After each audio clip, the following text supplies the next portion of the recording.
Eventually, we will get an answer, but unfortunately, it's not going to bring back the 4 people who were killed or ease the pain of the 64 people who were hurt in the crash. You talking about those 64 millionaires? Well, we don't know. We don't know. I mean, it'll probably be one of those, I forget the lawsuit when it's filed. Class action? Class action suit, yes. You know, everybody will probably get a piece of the action depending upon the damages. But it's not the kind of money that you want to get. That's the problem. You know, I mean, if you were to ask the people who lost loved ones in 9/11, they would forego any monetary remuneration just to have their loved one back again. Of course, you know, I mean, money is not going to make up for the loss of a loved one. It's absolutely true. That was just trying to create a little humor. Some things, you know, even I won't joke about. Yeah. And that's really something. Because I tend to joke about everything. I mean, I'll give you an example. And again, I don't mean to make light of it, but we were at a funeral yesterday, and we were singing the ending prayer. And I leaned over to my friend who's Italian, and I happened to say to him, "This is like Ave Maria. It's like up on the hit parade, you know." Okay, hold on. We do have another phone call. Another phone call. This is great, folks. Okay. Hi there. Welcome to the Coffee Club. And who's this? This is Dan. Hey, Dan. You having a cup of coffee with us tonight? I hope the coffee You look smart. Absolutely. With the Coffee Club. How are you? Good, guys. You just brought something. I listened to your show, and you brought something to my attention with the texting, driving, or what happened with the train. You know, but the technology is changing. The laws don't change quick enough to stop these from happening. Now, texting and driving is worse than drinking and driving. They're saying, and now they got a watch. Now, if they don't know the technology, they have a watch. Now you buy in the store, not future. You buy in the store, and you can check emails and phone on your watch. So, was the cop going to pull you over and get a ticket for that? Yeah, I don't know. But, and I don't know about you guys. I see the cops texting on themselves driving. Well, and I think you can't eat a sandwich in your car anymore. When are they going to stop doing that? I didn't hear anything about you not being able to eat and drive, because many people do that when they're on long drives. Dr. Mark, that's what I'm saying next. Is that's Maria. Because it's like I used to say when the seatbelt laws came into effect, and I know they save lives, but you can't tell me that every policeman is wearing a seatbelt when he's driving around on patrol. I got my ticket. I got texting and driving 12 months ago. It was $230-something, $230 or $235, if I remember correctly.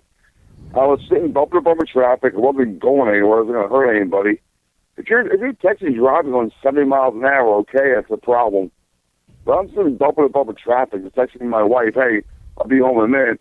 I got pulled over, and I had a $230 ticket. Well, plus I think points on your license, no?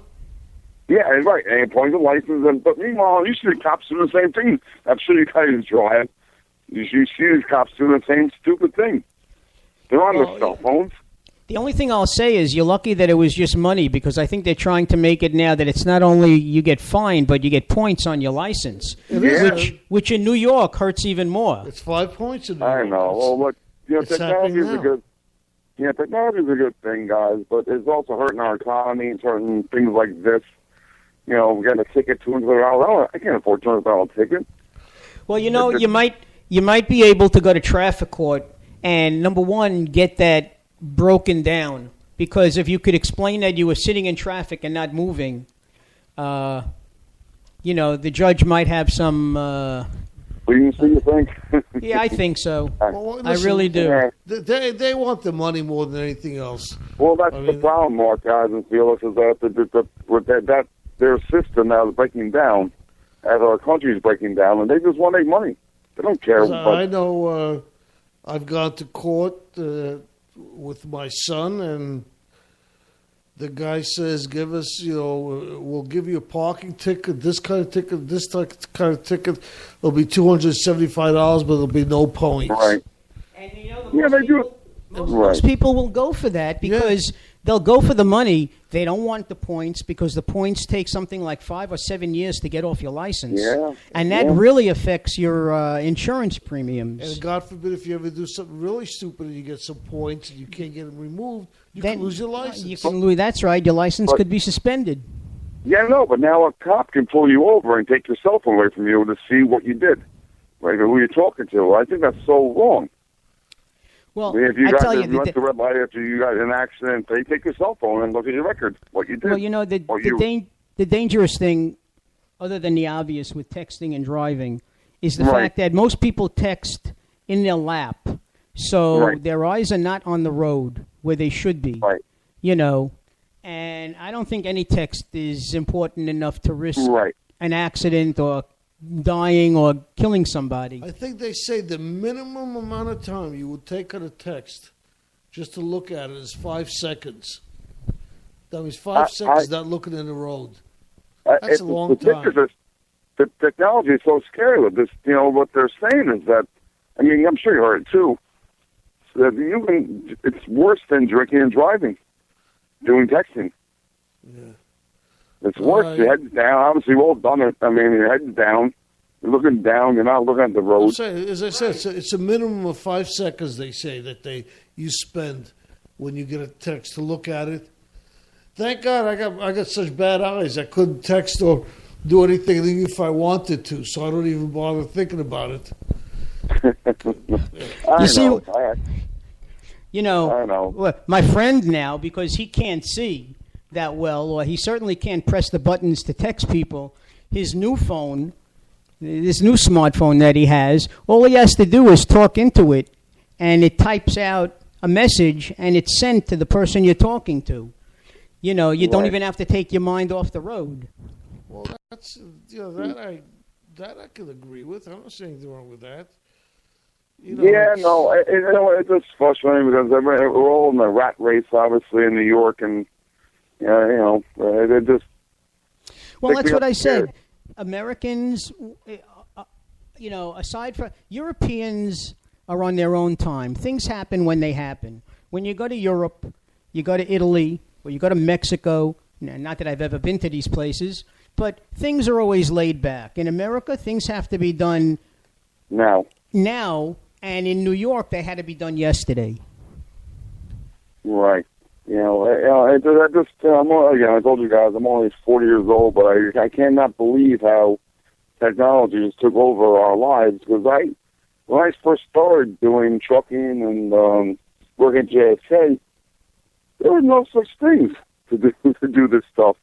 How do everything got done anyway? Yeah, I used to sit by, wait for a taxi to come over, wait for 10, 15 minutes. Now, if I don't get it now, I don't know how much faster how much faster are we going to go? Yeah. Geez, I wait for a phone call. Customer waited for, a quote or something later on. But now, everything's just now. It's not now, you're in trouble. Everything is an email. You mean you didn't get the email? I sent it a minute ago. What's wrong, Everything's a minute ago. What's wrong? It's not just work-wise, Phil. It's even personal. If I get Facebook from somebody, I don't respond back right away. You get in trouble. The technology is a good thing, but I think it's hurting us as a nation, as a country, as all the world, because no one interfaces with each other. People don't know how to communicate with each other anymore, face to face. People just text you, Facebook, and that's it. It's very impersonal. Very impersonal life became, all our lives. I'm the people person. I love sitting down, having coffee, having tea, whatever, having lunch. No tea, just coffee. That's right. Everyone's got kids, and everyone's worried about the government, everyone's worried about wars and whatnot. We're not talking to each other anymore. Yeah, that's true. It's become a very impersonal Right, Felix. I agree with you 100%. Very impersonal. That's because modern technology has made the world much smaller, but it's still no substitute for face-to-face. I remember once talking with my cousin who lives in Florida, and when he was on AOL, I used to send him emails or IMs, and he would do the same. I mean, the IMs. And I think either I called him or he called me. He said, he says, nothing can replace listening to the human voice, a telephone call, I mean, obviously he lives in Florida. I can't see him as much as I'd like to. But the bottom line is some people just rely so much on the computer. Pick up a phone and call, Listen to the human voice. We're all going through, right, I agree with you, Mark, 100%. We all were used to that, just growing up as talking to somebody. An interesting thing on Facebook recently was people just saying, you want to have a fight? What happened to people having a fight? Well, guy have a fight? Fight. Go on the street and fight. Now you fight on Facebook with words. And that's even worse because look at all the bullying that's been going on. Right. And look at all the lives of young people. The problem is these tweens and young teens and even older teens don't understand the damage that they do to a person and how hurtful it is. And then, it's funny because I didn't go to my local high school. I went to Brooklyn Tech. And one thing about Brooklyn Tech, everything was, yes, there was keen competition, but for the most part, we were all ordinary kids. Okay, we knew we weren't going to be number one. We tried to do the best that we could. Okay. Nobody, and at that time, there were no girls to impress. The only girls you could have impressed would have been the young teachers that were coming into the school, I hope no girls listening to this conversation, but I hear you. I know what you're saying. Jeez. But the thing is, back as a teenager, that's the important thing. You in high school, you try to be in the in crowd, and not everybody's in the in crowd. And then what happens is you destroy someone's whole reputation. Well, right. Well, like Facebook, what's really bad, it has very good things about it, but I see it more destructive than anything. The problem is they bully somebody, you fight somebody. I don't know about you, I used to fight with a kid and someone said something to me, boom. Now, Facebook, you can think that they'll show it. They'll show a fight on Facebook or YouTube. They'll show it. I mean, it's just bad. You say something about somebody, it spreads not just as you or the other person you have a problem with. It spreads it to 1,000 people, all your friends on Facebook. This person said that. Facebook is a bad thing, I'm telling you. I mean, it's good to say, hey, let's meet up here, but, that's about it. Well, I think too much of anything like that is bad. You're right, Felix. It has to be, we need to be, it has to be, I hate to use this word, monitored and controlled. You can't let the kids stay on it all day. I regret ever being on Facebook because you insult people by accident. You tell somebody you're going out somewhere, they'll say, "Why didn't you invite me out that place?" And it has good causes at some points, but and also, Dan, at least 2 or 3 times a year, you see something reported on the news where there was a tremendous. A big party at somebody's house. Why? Because somebody invites their friends, and then those friends invite somebody else, and then all of a sudden it becomes an open house. Right. And you have 65 children in your house, and according to the police, it's your fault, meaning the parent. Yeah, that just happened recently with with a school teacher, right. I think she was. Yeah, right. I remember that one. Right, the school teacher. Called the exactly. Police. Right. And that's right. Look, guys, I don't know if you guys use Facebook much, but I tell you, I do see a nice thing about it at some points, but I got nothing to hurt by Facebook. Being personal and business, I mean, I'll tell a customer or something, another customer will see it, and I'll get in trouble. It's crazy.